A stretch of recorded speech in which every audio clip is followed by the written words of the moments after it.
Kamu tahu gak sih kalau rumah dibangun tanpa jendela atau pintu gak akan disebut rumah? Tahu dong, kenapa emangnya? Nah, begitupun dengan suatu teks tanpa kaidah kebahasaan tidak akan menjadi teks yang utuh. Oh iya, bener juga. BTW, aku jadi inget tugas bahasa Indonesia dari Miss Hamidah tentang kaidah kebahasaan teks eksplanasi. Nah, itu dia. Kamu masih ingat gak apa aja kaidah kebahasaan dari teks eksplanasi? Masih dong, ayo kita review materi kaidah kebahasaan teks eksplanasi. Kaidah kebahasaan teks eksplanasi. Kaidah kebahasaan teks. Ayo kita ulas apa itu teks eksplanasi. Nah, jadi teks eksplanasi adalah salah satu jenis teks yang dikembangkan berdasarkan kaidah ilmiah.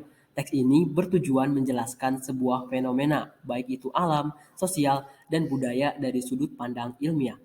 Kalau kaidah kebahasaan itu apa ya? Nah, kaidah kebahasaan adalah aturan-aturan yang digunakan dalam membentuk kalimat. Kaidah kebahasaan ini dapat dijadikan sebagai ciri atau karakteristik suatu teks agar berbeda dengan jenis teks lainnya. Yuk kita bahas tentang kaidah kebahasaan teks eksplanasi.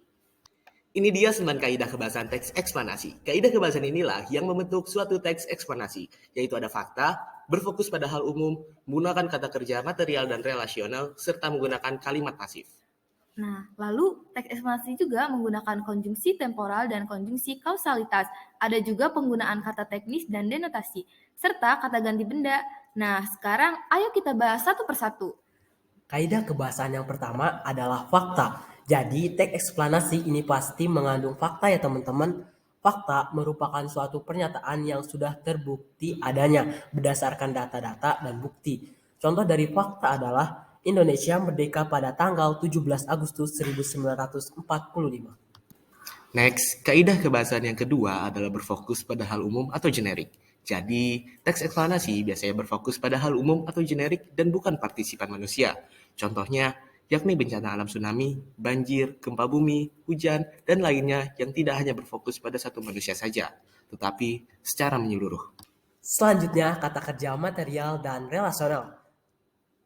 Jadi, kata kerja material adalah kata kerja yang digunakan untuk menunjukkan perbuatan fisik atau peristiwa. Sedangkan kata kerja relasional adalah kata kerja yang digunakan untuk menunjukkan hubungan sebab akibat.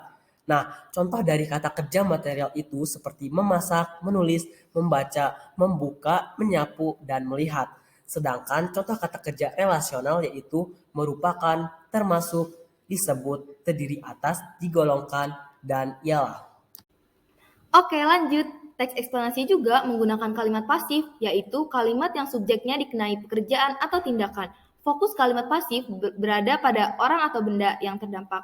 Wah, gimana tuh maksudnya? Nah, jadi contoh kalimat pasif tuh kayak gini. Kucing itu tertidur di halaman belakang rumah. Aku terjebak macet. Nah, berikutnya adalah konjungsi temporal.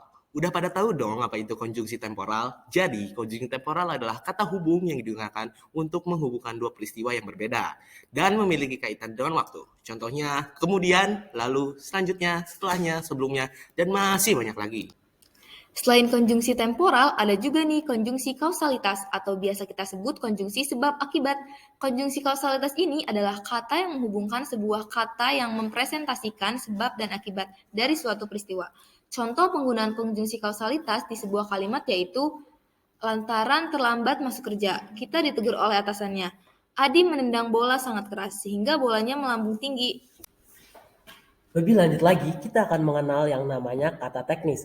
Jadi, kata teknis ini merupakan kata yang memiliki makna tertentu dalam suatu bidang keilmuan. Sebagai contoh, yaitu vaksin, resep, kurikulum, abrasi, rebuisasi, dan lain sebagainya. Next, selanjutnya ada kata denotasi. Kata denotasi adalah suatu makna kata atau kelompok kata yang didasarkan dari penunjukan yang lugas atau jelas pada sesuatu di luar bahasa, atau sesuatu yang didasarkan atas konvensi tertentu serta bersifat objektif. Contohnya, cuaca siang ini terasa sangat panas. Nah, kata panas memiliki makna suhu yang tinggi, dan contohnya lagi nih, ada kaca itu jatuh dan hancur lebur. Nah, kata hancur lebur memiliki makna rusak menjadi pecahan kecil-kecil.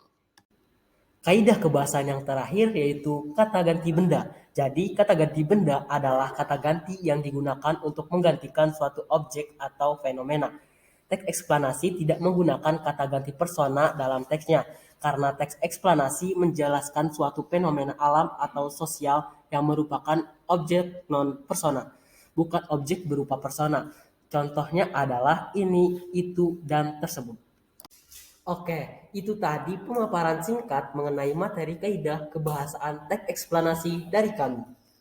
Kalau kita udah kenal sama teks eksplanasi dan kaidah kebahasaannya, kita bisa nyoba membuat sebuah teks eksplanasi deh. Benar banget. Kalau gitu, terima kasih telah nonton Ruang Madani.